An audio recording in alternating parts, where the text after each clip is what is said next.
सर्व मान्यवर आणि माझ्या बालमित्रांनो, मी म्हणजे सुनील सावंत गौशी सावंताची लहानपणापासून स्त्रियांच्या भूमिकेतून बोलतोय.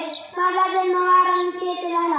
मी 1.5 वर्षांचा असताना माझ्या वडिलांचं निधन झालं.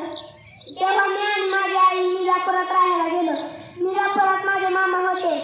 तेव्हा मी 11 वर्षांचा असताना महात्मा गांधी हिंदू विश्वविद्यालयात काहीतरी कामानिमित्त आले होते. मी त्यांच्या भाषणाने भारावून गेलो. तेव्हा मी असं ठरवलं की त्यांच्यासारखं आपण आयुष्य जगायचं.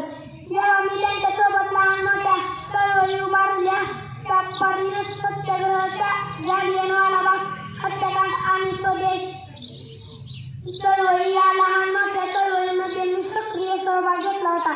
एक दिवस माझ्या समोर असा उजळला की मला विराजमान होण्याची संधी मिळाली.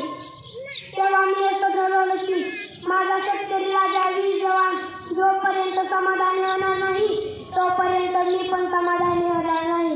भारताचा पंतप्रधानपदी असताना भारताचे व पाकिस्तानचे दुसरे युद्ध सुरू झाले, पण मी डगमगलो नाही. रशियाची मदत घेऊन पाकिस्तानला हरवले. माझा शेतकरी राजा आत्महत्या करतो कारण त्याच्या मालाला हमी भाव मिळत नाही. माझ्या शेतकरी राजाला काहीच शिकवलं नसतं तर आपण काय खाल्लं असतं. वीर जवानांनी जर कधी सीमेवर उभे राहून देशाचे रक्षण केले नसते तर आपल्या भारतावर कोणी हल्ला करू शकलं असतं.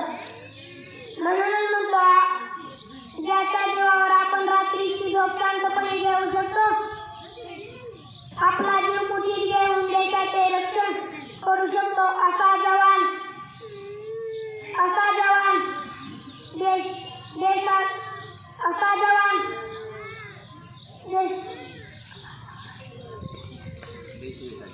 देश